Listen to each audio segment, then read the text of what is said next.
Salut les amis, j'espère que vous allez bien. J'espère que tout se passe très bien pour vous.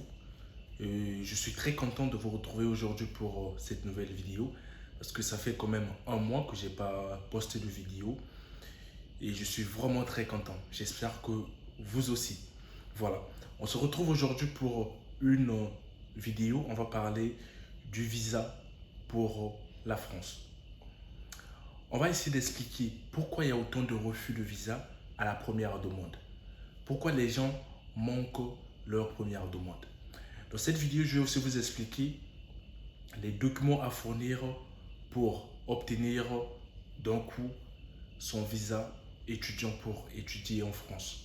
Donc, obtenir sans problème, sans stress, son visa étudiant, comme moi je l'ai fait. Voilà. Donc, si vous êtes nouveau, abonnez-vous, activez la cloche de notification. C'est très important pour le soutien de la chaîne. Ça fait vraiment très plaisir. Voilà.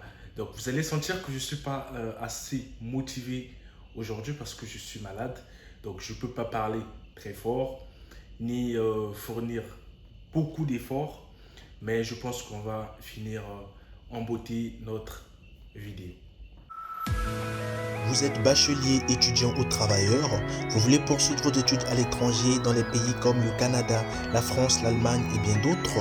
Alors abonnez-vous à étudier à l'étranger car étudier à l'étranger met à votre disposition les vidéos qui contiennent des conseils et astuces pour vous accompagner dans vos démarches.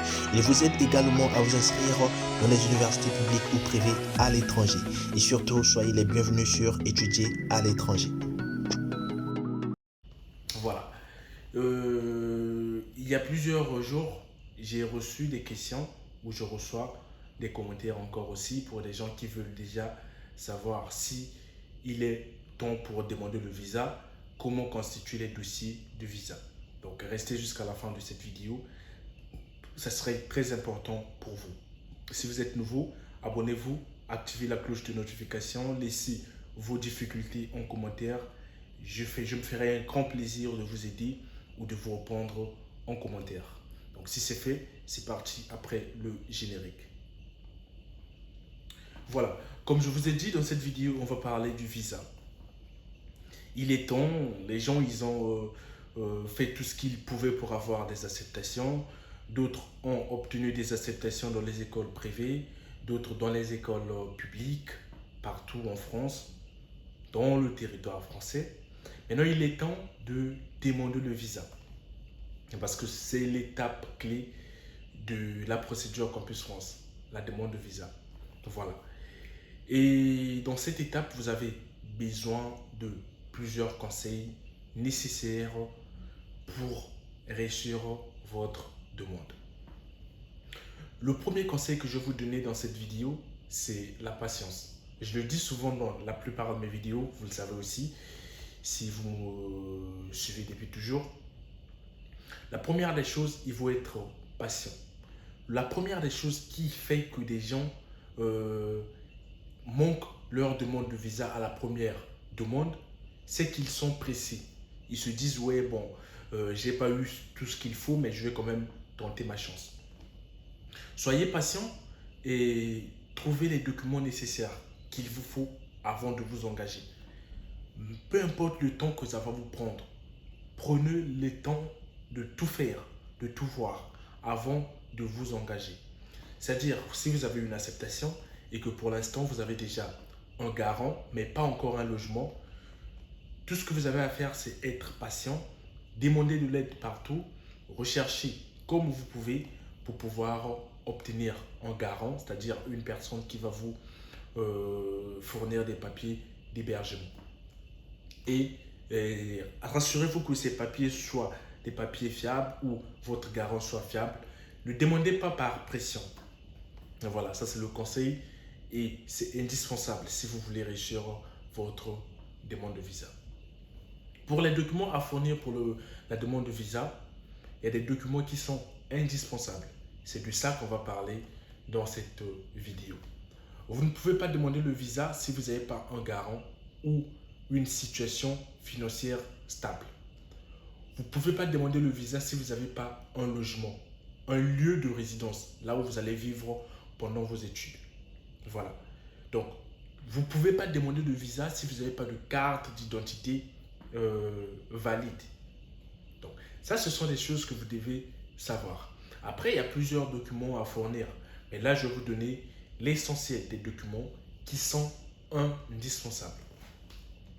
La première partie des documents qui sont indispensables, c'est la prise en charge. Quand je parle de la prise en charge, je fais allusion à plusieurs documents. Il y a plusieurs manières de se prendre en charge. Il y a des gens qui sont eux-mêmes leurs garants, qui peuvent opter pour l'autofinancement.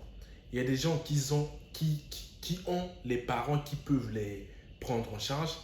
Et il y a des gens qui ont des parents en France qui peuvent les faire les attestations de prise en charge. Parmi tous ces documents que j'ai cités, vous n'êtes pas obligé d'avoir tous ces documents-là. Parce que c'est aussi la question que je reçois souvent. Est-ce que j'ai besoin d'avoir, je sais pas, 5 millions bloqués dans mon compte ou des trucs comme ça? Vous n'êtes pas obligé d'avoir tous les documents. C'est-à-dire, si vous avez déjà un garant qui peut vous prendre en charge avec une situation stable, vous n'avez plus besoin de bloquer l'argent dans un compte. Si vous avez déjà bloqué l'argent dans un compte et que vous avez justifié ces moyens-là, vous n'avez plus besoin d'avoir, je sais pas, vous n'avez plus besoin d'avoir, en gros, vous n'avez plus besoin d'avoir un garant parce que vous pouvez opter pour l'autofinancement. Voilà. Et après, la deuxième des choses, c'est l'hébergement. C'est indispensable, l'hébergement.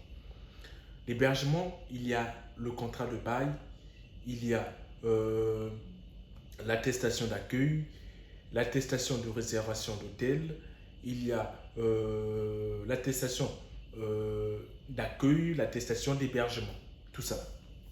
Et voilà. Maintenant, parmi tous ces documents que j'ai cités, vous avez besoin que d'un seul document parmi ces documents.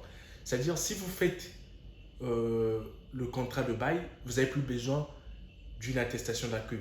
Sauf si vous faites le contrat de bail dans une ville différente et que vous avez besoin d'une attestation d'accueil dans une ville différente, juste pour venir pour un moment et puis partir dans votre logement. Voilà. Donc, il faut que vous compreniez ces choses-là. Il faut que vous compreniez ces choses-là. Les documents à fournir pour le visa sont l'attestation de prise en charge si vous optez pour un garant. Si vous n'avez pas de garant, vous faites l'autofinancement. Vous avez besoin de justifier une certaine somme d'argent. Après ça, vous avez le volet hébergement qui vous demande soit l'attestation d'hébergement, soit l'attestation d'accueil, soit le contrat de bail et soit l'attestation de réservation d'hôtel. Vous avez besoin de votre parcours, c'est-à-dire vos relevés de notes, toutes les informations concernant votre cursus, tout ce que vous avez fait avant de opter pour la France, vos relevés de notes, vos diplômes, tout ça, ça compte. Voilà, tout ça aussi, ça va avec. Vous avez besoin d'un passeport, c'est très important, d'un passeport valide, qui va, d'un passeport valide d'au minimum 16 mois. Après 15 mois, ça peut aller. Voilà. Donc, vous devez avoir un passeport valide d'au minimum 15 mois. Et vous avez encore d'autres documents que je vais citer sur le prochain ou la prochaine vidéo que j'ai faite sur tous les documents à fournir pour la demande de visa.